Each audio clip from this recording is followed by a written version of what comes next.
ဒီ comment ကိုကျွန်တော်လာပြန်ဖြေပေးမယ်နော်။ဘာလာရေးထားလဲဆိုတော့ PV စာအုပ်သက်တမ်းက2030မှာကုန်မှာအခု visa ထပ်ထည့်ရင်ရောထည့်လို့ရသေးလားရှင်တဲ့။ဒီ comment ကိုကျွန်တော်မဖြေခင်ကျွန်တော်ကြိုတင်အသိပေးထားခြင်းတာဘာလဲဆိုတော့ကျွန်တော်စာအုပ်စာတမ်းနဲ့ပတ်သက်တာတွေ passport ဝန်ဆောင်မှုလုပ်ပေးတာတွေဗတ်ကိစ္စတွေကျွန်တော်ဘာတစ်ခုမှလက်ခံမလုပ်ပေးပါဘူးခင်ဗျ။အခုကျွန်တော်ဖြေပေးနေတာကျွန်တော်သိသလောက်တတ်သလောက်ပေါ့နော်။ကျွန်တော်လေ့လာပြီးတော့ကျွန်တော်လာဖြေပေးတာပဲရှိတာပေါ့နော်။ဘာတစ်ခုမှကျွန်တော်မလုပ်ပေးပါဘူးเนาะအလုပ်ရှာပေးတာရောဘတ်လုပ်တဲ့ကိစ္စရောဘာတစ်ခုမှကျွန်တော်မလုပ်ပေးပါဘူးခင်ဗျအခုလိုပြန်ပြောပြနေတာပေါ့เนาะကိုယ့်ရဲ့အကောင့်ကကြီးစုသူတွေကိုအကြံပေးတဲ့အနေနဲ့အကြံပေးတဲ့သဘောနဲ့ပြောပြနေတာပါခင်ဗျဒါကျွန်တော်ကြိုတင်ပြောပြထားတာပေါ့เนาะအခုထိုင်းနိုင်ငံဘန်ကောက်မြို့မှာရှိတဲ့မြန်မာတန်ယုံကနေပြီးတော့ PV စာအုပ်တွေကိုမလဲပေးတော့ဘူးဆိုတာစာအုပ်တက်တန်းကုန်တဲ့လူတွေကိုမလဲပေးတော့တာပါခင်ဗျဒီ visa တက်တန်းကုန်တဲ့လူတွေကိုပြောတာမဟုတ်ပါဘူးเนาะစာအုပ်မှာတက်တန်းရှိတဲ့လူတွေကိုပြောတာတော့မဟုတ်သေးဘူးခင်ဗျစာအုပ်တက်တန်းကုန်ခန်းနီးလူတွေကလည်းကြတော့ကြိုတင်ပြင်ဆင်ထားရမယ်ဘာတွေပြင်ဆင်ထားရမလဲဆိုတော့ကိုယ့်ရဲ့အတိကနေပြီးတော့ဗောနော်ဒီ passport ဝန်ဆောင်မှုလုပ်ပေးတဲ့လူတွေကိုဆက်သွယ်ပါဘာစာအုပ်စာတမ်းတွေပြင်ရမလဲဆိုတာကိုကြိုတင်မေးထားပါကိုတေချာကြည့်ပါဗောနော်ကိုယ့်ရဲ့ PV စာအုပ် passport စာအုပ်ထဲမှာတက်တန်းကုန်တော့မယ်ဆိုလို့ရှိရင်ကြိုတင်ပြင်ဆင်မှုတွေလုပ်ထားပါဘာစာရွက်စာတမ်းတွေကြိုတင်ပြင်ထားရမလဲဆိုတာပြင်ဆင်ထားကြပါပြီးတော့စိုးရင်စိတ်တွေဖြစ်နေကြတာပေါ့နော်တချို့လူတွေကကြတော့နေပြီးတော့သွားဖို့အဆင်မပြေတဲ့လူတွေရှိတယ်ပေါ့နော်ဒီ passport ဝန်ဆောင်မှုပေးတဲ့လူတွေကိုမေးကြည့်ပါနော်နောက်ပိုင်းကျွန်တော်စိတ်ထဲတော့ရှိလာမှာပါနေပြီးတော့ထိစင်းစရာမလိုပဲနဲ့ဒီ passport ဝန်ဆောင်မှုပေးတဲ့လူတွေကနေပြီးတော့ပဲလှုပ်ဆောင်ပေးတာတွေဝန်ဆောင်မှုပေးတာတွေရှိလာလိမ့်မယ်လို့တော့ကျွန်တော်ထင်တယ်နေပြီးတော့မှကိုယ့်ဟာကိုပြန်ပြီးတော့ဖောင်ဖြည့်ရမလားဒါမှမဟုတ်ဒီ passport ဝန်ဆောင်မှုပေးတဲ့လူတွေကပဲတဆင့်ခံနေပေါ့နော်ငါပြီးတော့လောက်ခိုင်းလို့ရလားဆိုတာကိုပေါ့နော်အတိအကျတော့မသိသေးဘူးကိုယ့်ဟာကိုဆက်သွယ်ပြီးတော့မေးယူရမယ်နေပြီးတော့မှစာပြန်တင်တာကလေအချိန်အကြာကြီးကြာမယ်ခင်ဗျသူတို့ပြောတာကတော့2လအတွ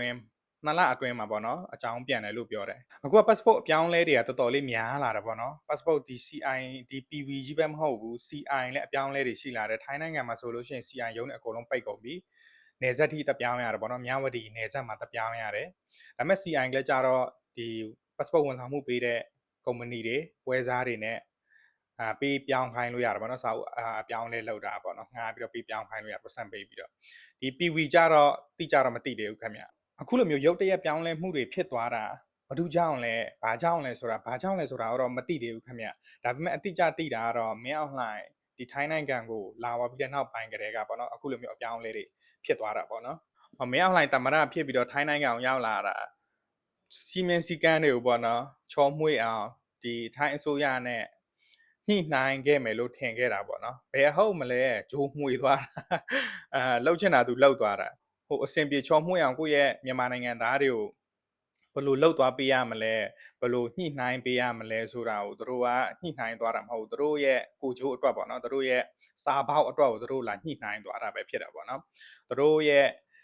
့ဘယ်လိုလှုပ်ရင်ဘယ်လိုကင်တွယ်လို့ရမလဲမြန်မာနိုင်ငံသားတွေကိုဘယ်နေရာမှာထားလို့ရှိရင်တို့ကကင်တွယ်လို့ရမလဲဘယ်လိုအကျိုးမြတ်ရှာရမလဲပေါ့နော်ဒါကိုပဲတို့ကြည့်ပြီးတော့တို့လှုပ်သွားတာကိုယ့်ရဲ့မြန်မာနိုင်ငံသားတွေထိုင်းနိုင်ငံမှာဘယ်လိုအဆင်ပြေချောမွေ့စွာနေထိုင်လို့ရမလဲအဆင်ပြေအောင်လှုပ်သွားပေးရမလဲအခက်ခဲတွေကိုဘယ်လိုချောချောရှူရှူဖြစ်အောင်လှုပ်ပေးသွားရမလဲဆိုတာကိုသူကလာညှိနှိုင်းတာမဟုတ်ဒီနောက်ပိုင်းထိုင်းနိုင်ငံကိုတက်လာတဲ့မြန်မာနိုင်ငံကနေတက်လာတဲ့လူတွေပြောတဲ့စကားတစ်ခုရှိတယ်အဲ့ဒါဘာလဲဆိုတော့မြန်မာနိုင်ငံမှာနေတော့ကမင်းအောင်လှိုင်ရဲ့ဖိနှိပ်ချုပ်ချယ်တဲ့ဒဏ်ကိုမခံနိုင်လို့ထိုင်းနိုင်ငံကိုပြေးလာပါတယ်ဆိုမှဒီထိုင်းနိုင်ငံထိသူကနေပြီးတော့အိမ်မက်ဇိုးတွေထပ်ပြီးတော့လာပေးသေးတယ်ပေါ့နော်ဒီစကားကလည်းမှန်တယ်ခင်ဗျာနော်လှုပ်သွားတဲ့ပုံစံကိုလည်းကြည့်ပေါ့နော်ဒီ passport တွေနဲ့ပတ်သက်ပြီးတော့အပြောင်းအလဲတွေအများကြီးရှိလာနိုင်တယ်စီမင်းစည်းကမ်းတွေလည်းအပြောင်းအလဲအများကြီးရှိလာနိုင်တယ်ဒါအတိအကျတော့တတ်မှတ်လို့မရသေးဘူးပေါ့နော်စောင့်ကြည့်ရအောင်မယ်တက်တန်းကုန်မှုအများကြီးနှစ်တွေလိုသေးတဲ့လူတွေကြတော့3-4နှစ်2နှစ်3နှစ်လိုတဲ့လူတွေကြတော့ထပ်ဆောက်ကြည့်အောင်ပေါ့နော်ဒီ2နှစ်3နှစ်ကာလအတွင်းမှာဘာတွေအပြောင်းလဲထပ်ရှိလာနိုင်သေးလဲဆိုတာပေါ့နော်ထပ်ဆောက်ကြည့်ရအောင်မယ်ပြီးတော့တက်တန်းကုန်တော့မဲ့လူတွေကြတော့ PV စာအုပ်တက်တန်းကုန်တော့မဲ့လူတွေကြတော့စာတမ်းပိုင်းတွေကြိုတင်ပြင်ဆင်မှုတွေလုပ်ထားကြပါဒါကတော့ကျွန်တော်တို့လက်ရှိမြန်မာနိုင်ငံကနေပြီးတော့ဒီပြည်ပကိုထွက်လာတဲ့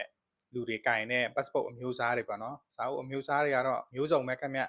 အကြောင်းသားနဲ့ပတ်သက်တဲ့စာအုပ်တွေရောသာသနာနဲ့ပတ်သက်တဲ့စာအုပ်တွေရောစီးပွားရေးသမားနဲ့ပတ်သက်တဲ့စာအုပ်တွေရောအခုကျွန်တော်ပြထားတဲ့စာအုပ်အမျိုးအစားတွေထဲမှာဘယ်သူတွေကဘယ်စာအုပ်အမျိုးအစားတွေကင်ထားလဲဆိုတာကိုကျွန်တော်အပန်းမကြည့်လို့ရှိရင်ကျွန်တော်ရဲ့ comment မှာအခု video file ရဲ့ comment မှာတစ်ချက်ဖြည့်ပေးခဲ့ကြနော်ဒီစာအုပ်တွေအမျိုးအစားထဲမှာမှ